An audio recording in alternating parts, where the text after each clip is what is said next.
Hola, ¿qué tal? Les saludo, soy Francisco Rodríguez. Como siempre, me da muchísimo gusto darle la bienvenida a este índice flamígero.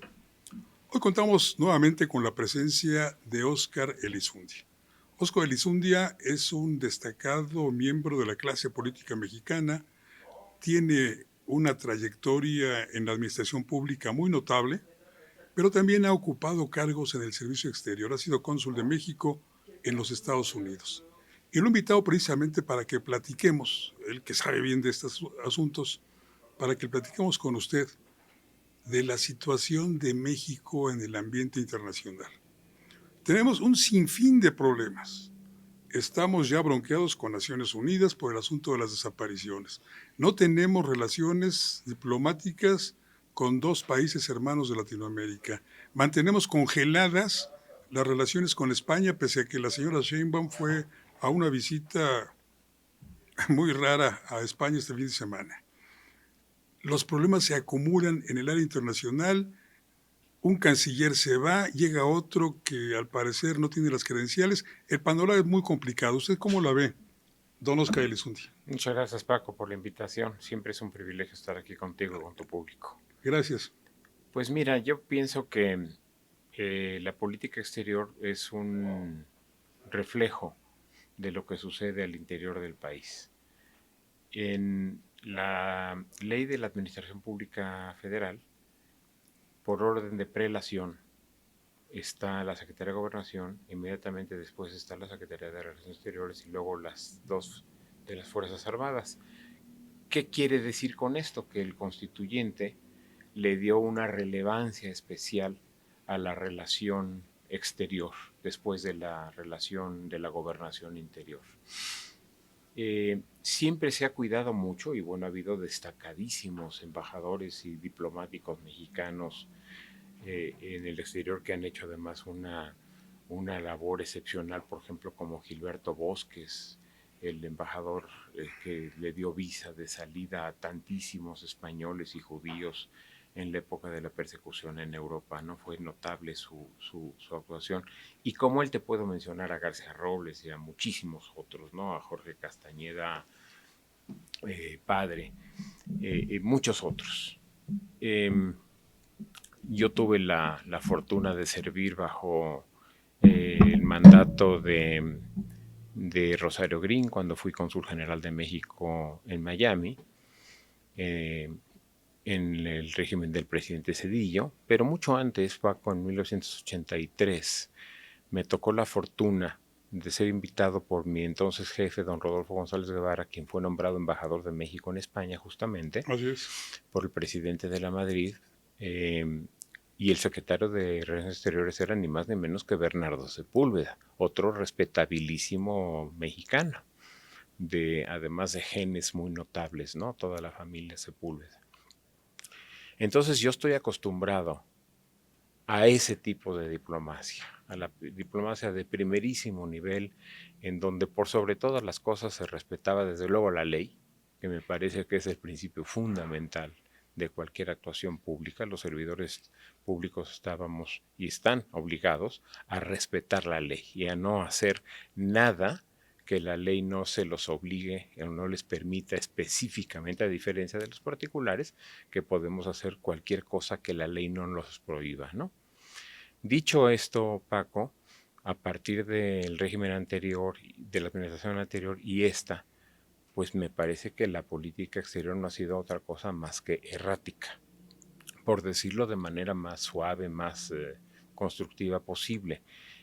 Los titulares de la Cancillería, que ahora se le dice Cancillería porque en realidad no es Cancillería, No, un canciller es un portero. es un portero, y en el caso del Servicio Exterior también la Cancillería se refiere a las oficinas de las embajadas, Exacto. pero Cancillería pues en alemán el Chancellor, ¿no?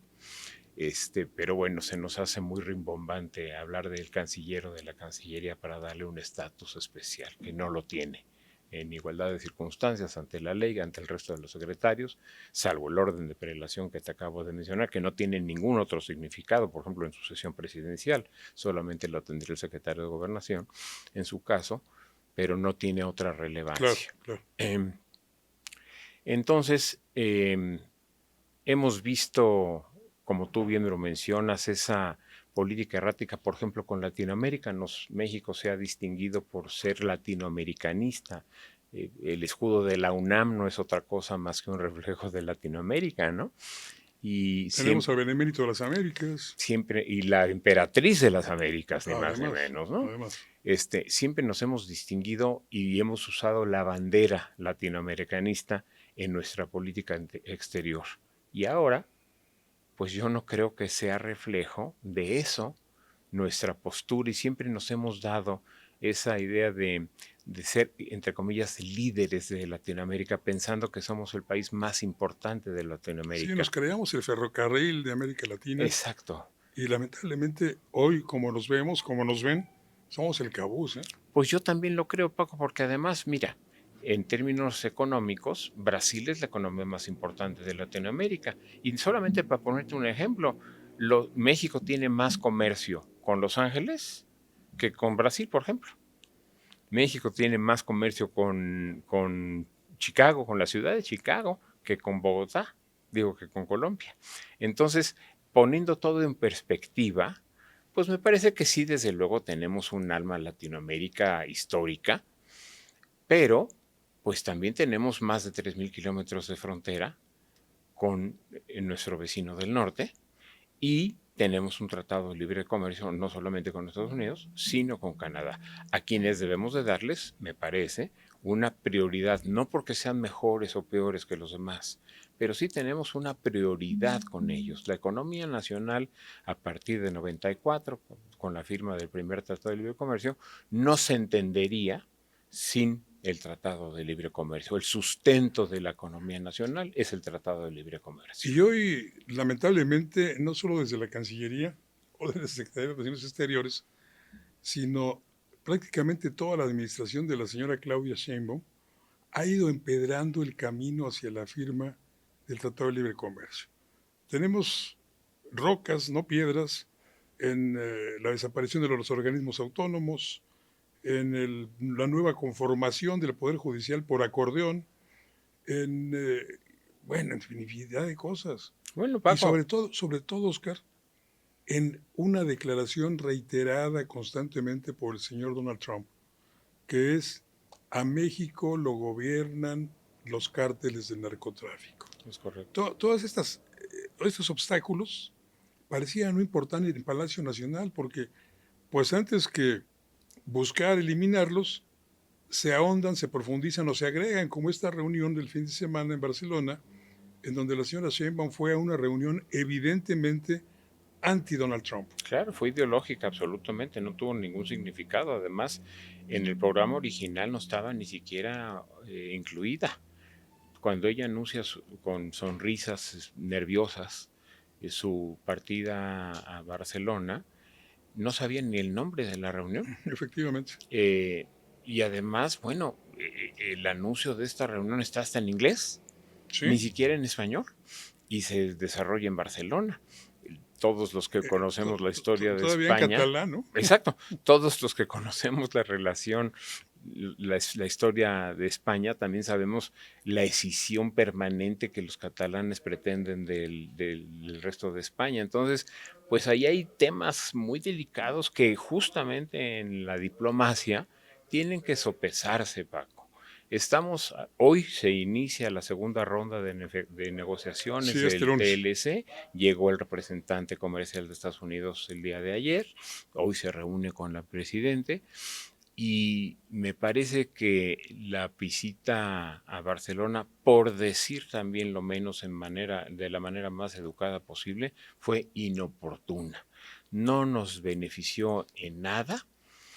Hay declaraciones de la presidenta en el sentido de que nunca hubo roce con el gobierno, con el reino español, cuando pues es más que evidente, fue público el roce, fue un capricho, además un capricho manipulado por una visión de la historia completamente distorsionada, también muy ideológica, Paco. Uno no puede ideologizar ni la política exterior, ni la política interior. Cuando uno asume la presidencia de la República, eres presidente de todos los mexicanos y de todas las corrientes. Yo creo que deberían de hasta despojarse del hábito del partido que los llevó a la presidencia.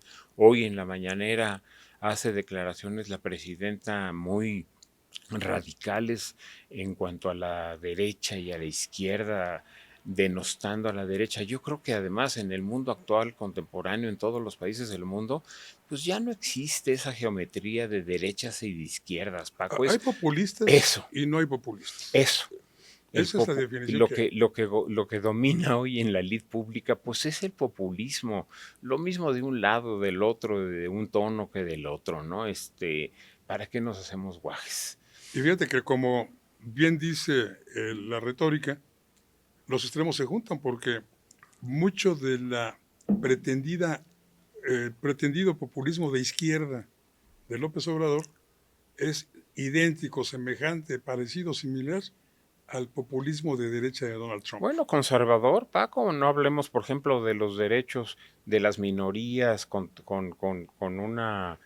una filiación por ejemplo, de los grupos lésbico, gay, por ejemplo, o del tema del aborto. Jamás se pronunció, porque es sumamente conservador. Así es. Entonces, o somos o no somos. Y Trump, por su parte, bueno, pues trae su pleito con el Poder Judicial, ¿no?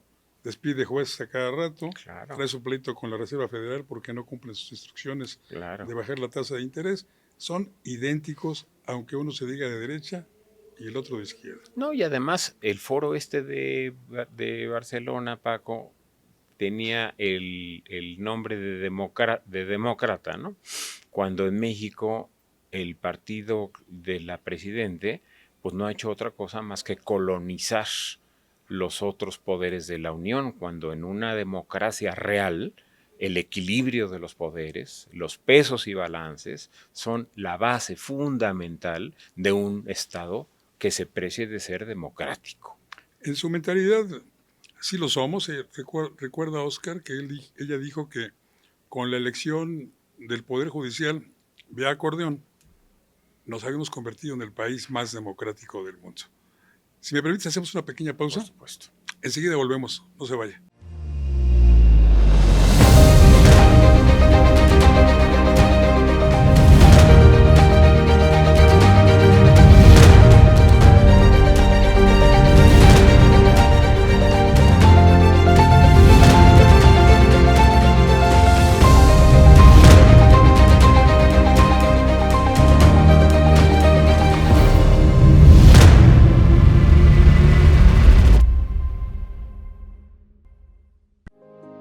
Las cosas que queremos, los proyectos que empiezan, las ilusiones concretadas necesitan una asesoría legal y una base concreta.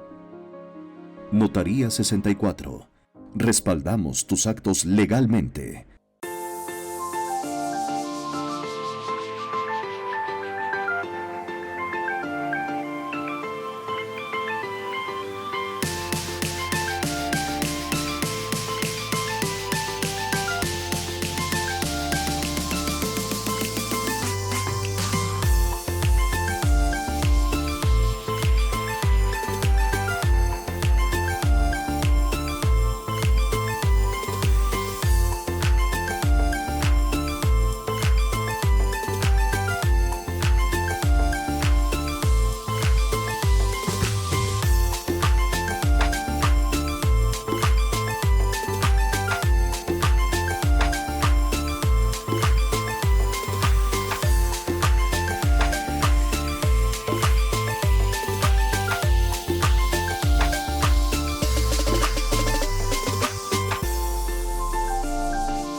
Ver tus programas favoritos de MXN Televisión en tu laptop o computadora es muy fácil. En tu navegador de internet abre YouTube, en el icono de buscar escribe MXN Televisión. Da clic en el círculo blanco en nuestro logo. no olvides darle seguir. Te abrirá nuestro canal principal donde podrás encontrar todos los programas y cápsulas que hemos subido, desde tu programa de Estado de los Estados, Fuego Cruzado, Atrévete a leer, Reporte 10 y varias listas de reproducciones con los temas que más te gustan. Ahora, a disfrutar de tus programas favoritos.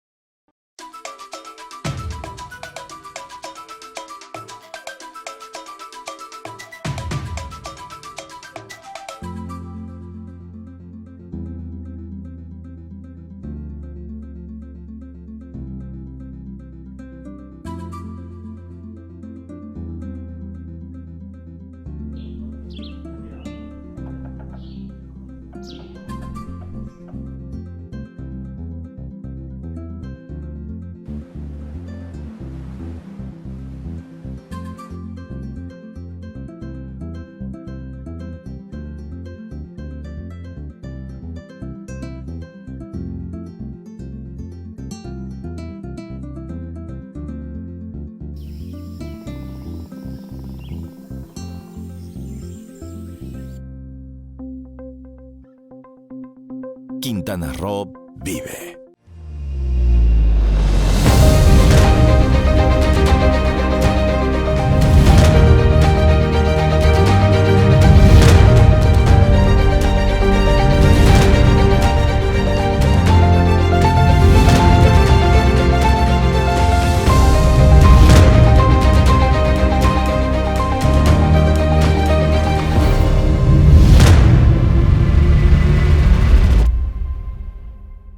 Qué bueno que sigue en este índice flamígero.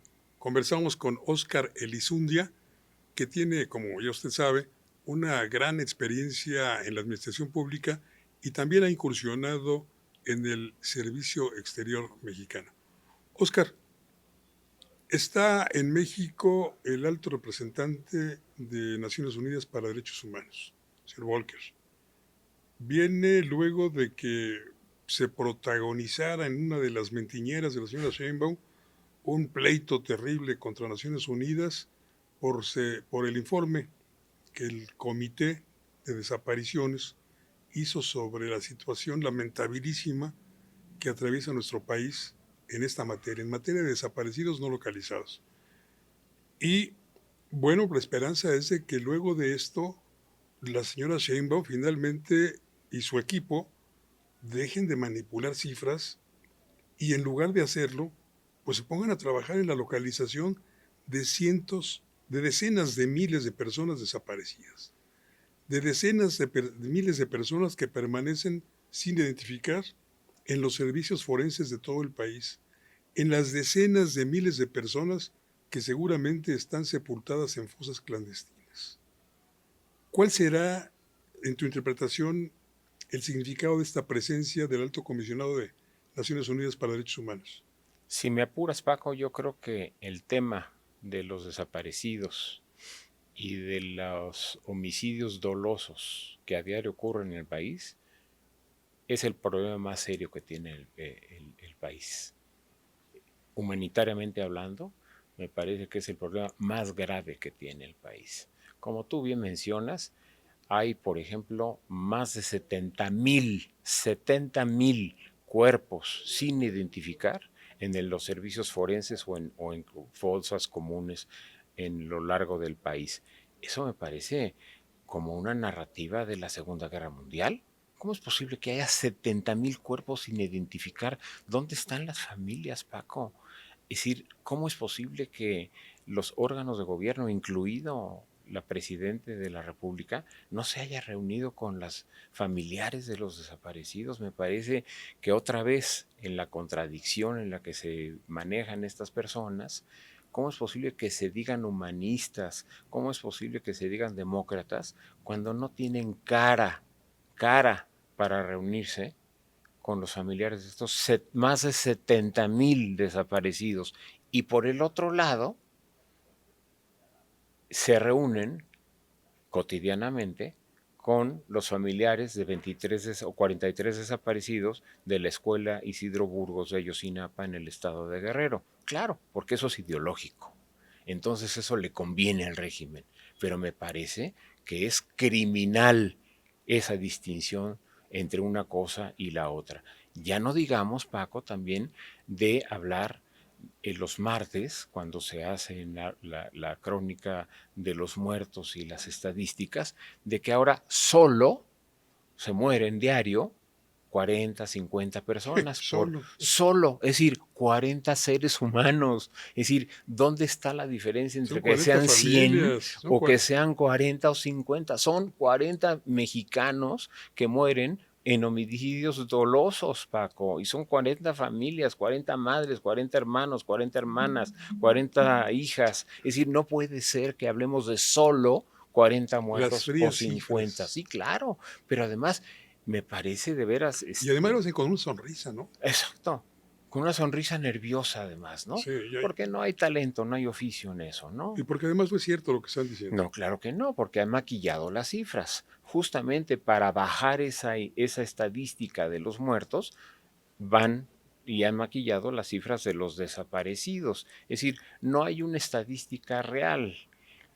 Pero más allá, como decimos, de los números, Paco, son rostros, son sufrimientos, es dolor.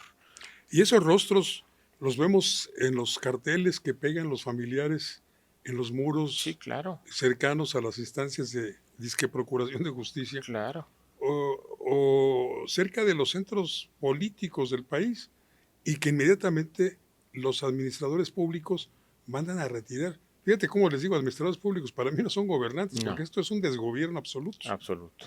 El país sufre un desgobierno absoluto. Y esos administradores públicos, en lugar de acompañar a las familias de las víctimas de desaparición, lo que hacen es arrancar sus carteles para que la gente no visibilice esta tragedia. Pero también los ponen en el riesgo de ser nuevamente victimizados ahora por el crimen organizado, que se opone a que se pongan también esos carteles. Ahí la sociedad 4T, crimen organizado, funciona perfectamente, porque ninguno de los dos, ni la 4T ni el crimen organizado, quieren que se visibilicen los desaparecidos. Bueno, y ahora las focas de la 4T se revuelcan con la palabra aquiescencia, ¿no? Porque claro, eso no les conviene. Y eso es lo que tú estás escribiendo, es la aquiescencia del Estado mexicano con el crimen organizado y la crisis humanitaria que está viviendo nuestro país. Eso es exactamente lo que acabas tú de describir.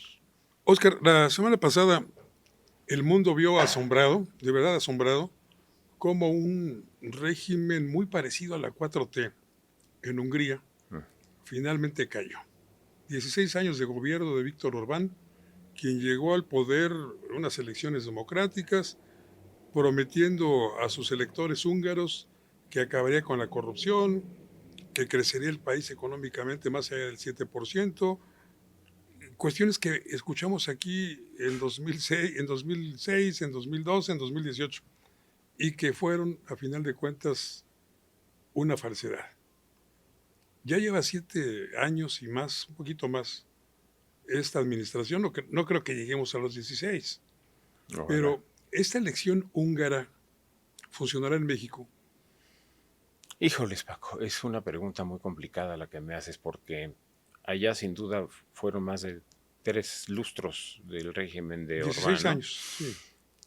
Me llamó mucho la atención que el joven que ganó proviene de las filas de esta corriente política de Orbán también. Y también me llamó más la atención que el abuelo de este nuevo presidente ya había sido gobernante en Hungría, también es así que sale por ahí una fotografía con el abuelo en la galería presidencial de Hungría. Lo que pasa que los de Morena sin duda es un aparato político muy, muy poderoso. Han colonizado, como mencionaba yo hace rato, no solamente los 3 poderes de la Unión, sino los gobiernos de los estados, las legislaturas de los estados y las presidencias municipales de miles de ayuntamientos en el país. Entonces han poblado, así literalmente como el mo, han poblado el espectro político de la República Mexicana. Entonces me parece que es bien difícil erradicar a esta corriente política en el corto plazo. También observo, porque así son, es su naturaleza, que son que tienden a ser antropófagos. Se comen a sí mismos, como los alacrancitos a la madre alacrana, ¿no? Ahí vemos hoy el escándalo que en cualquier país democrático ya hubiera causado un cese del escándalo del hijo del Marcelo Ebrard en la residencia de México en el Reino Unido. Yo pienso que eso, por ejemplo, es fuego amigo, más que fuego exterior. Sí, claro. Incluso se habla de que hubo un reclamo de Marcelo Ebrard de la señora Sheinbaum posterior a la mentiñera, porque él atribuye esta pregunta que le hicieron y esta filtración que se hizo en los medios a que fue precisamente lo que tú señalabas, fuego amigo, que se lo sembraron. El sucesor de Orbán sale de las filas del partido en el poder. ¿No sería esta la coyuntura que estaría buscando Marcelo Ebrard para también salirse él de la 4T y buscar por enésima ocasión la presidencia de la República, ahora con mayor chance porque está peleando con la nomenclatura cuatrotera? Pues, tienes toda la razón, es una posibilidad muy cercana, aunque Marcelo iría por la cuarta. Y además, si tú me enumeras hoy los partidos políticos que han existido en México, yo creo que Marcelo Ebrard ha sido miembro de todos ellos. Sí, hasta de uno que inventó. Hasta uno que inventó con Manuel Camacho. Entonces, es una persona como las veletas de los edificios antiguos que se mueven conforme el viento y no tiene otra lealtad más que consigo mismo. Ese cinismo que enfrente del titular del Ejecutivo Federal la semana pasada expresó en reconocimiento del abuso del poder, de tener a su hijo en la residencia de la Embajada de México en Gran Bretaña, en donde la titular era subordinada de él. Es decir, no es que fuera un favor personal porque eran compañeros de partido, no, era su subordinada. Él era el canciller y su subordinada era la embajadora. Es decir, y la presidenta de México a sus espaldas, con las manos en la espalda, atestiguando esto sin decir nada, Paco. Un delito. Es peculado, es delito. Atestiguó un delito la señora Sheinbaum. Si no, nada más es una falta administrativa que había que resarcir. En el régimen de Peña, al que se le atribuyen 1000 tropelías, el entonces titular de Conagua, David Cornfeld, voló con su familia de su casa al aeropuerto de la Ciudad de México en un helicóptero de Conagua. En cuanto se hizo público, fue cesado de inmediato y fue obligado a resarcir el costo de ese vuelo y a pagar una multa superior a los 600,000 pesos en un régimen que se le tachó de absolutamente corrupto. Hoy, ¿qué ha pasado, Paco? Y no nada más es el caso de Marcelo Ebrard. Si tú apuras, es el caso de innumerables miembros de este gobierno o desgobierno, como tú lo mencionas, ¿no? O de esta administración. Híjole, pues mejor aquí le paramos porque esto está de verdad muy mal. Es una bola de nieve. Y concluyendo, Paco, yo creo que la única forma en que Morena podría terminar de gobernar el país siendo un movimiento interno, que no creo que en el caso de Marcelo Ebrard tuviera la capacidad para encabezarlo.